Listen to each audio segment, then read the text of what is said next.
Christmas पर एबे zero night celebration पर प्रस्तुति एई पार्टी टाइम रे राज्य में मद बिक्री जोर धरी तथ्य अनुसार डिसेम्बर मासरे ही दुकान रु बिक्री हुए सर्वाधिक परिमाणर मद आ बेसी राजस्व भी आदाय हुए। डिसेम्बर मासरे राज्य में मद व्यवसाय को नहीं ए रिपोर्ट।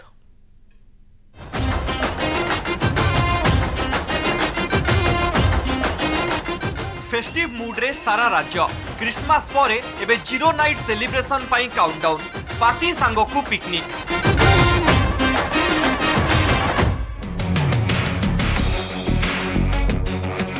आउ सेलिब्रेशन टाइम रे ये हेउची राजधानी रे विभिन्न मद दुकान दृश्य सबुठी ग्राहकंक भिड़ नुआ वर्ष को स्वागत करने को प्रस्तुत एमाने खाली भुवनेश्वर नुहे राज्यर सबु सहर रे देखिबाकू मिले एभली दृश्य।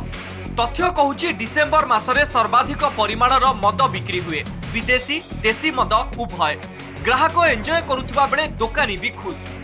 अलग दिन अपेक्षा आज दिन में युव मैंने बेसी टिके इम्प्रूव आज उपभोग कर। आसतु नजर पकाइबा अबकारी विभागर किछि तथ्य उपरे।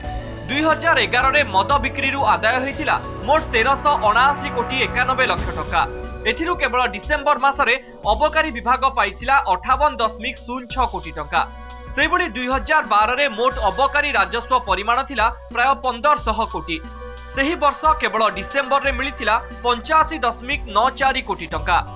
अबकारी विभागर आउ एक सूचना अनुसार मार्च मासरे अबकारी विभाग अधिक राजस्व पाए कारण एप्रिल रु आरंभ हेउथिबा आर्थिक वर्ष रे नुआ बजेट रे अधिक टिकस लागू हेबार संभावना थिबारु ओ मद दाम बढ़िबार संभावना थिबारु ता पूर्वरु मार्च मासरे दुकानी पुरुणा दाम रे अधिक मद किनी स्टॉक रखि दियंती किंतु साधारण भावे डिसेम्बर मासरे ग्राहक माने दुकानरु सबुठारु बेसी मद किनंती। भुवनेश्वर कैमेरा पर्सन अयोध्या अम्लान विश्वाल और थबीर सामल का रिपोर्ट ओटीवी।